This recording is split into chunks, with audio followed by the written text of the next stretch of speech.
Hello and welcome guys. Today in this video I'm going to show you how to remove line numbers in MS Word document. So first of all, open MS Word.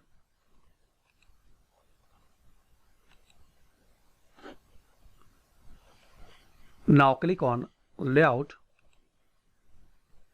Here is the option Line Numbers. So click on it and click on None.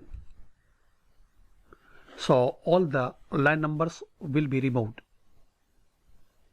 So very easy.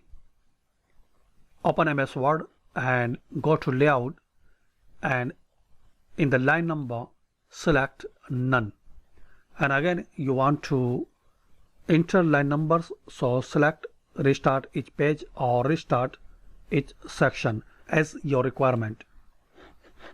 This number will be again added in all line. So friends, by this easy and simple setting you can remove line numbers from MS Word document. I hope you like this video. Thanks for watching this video. Please subscribe this channel for latest update.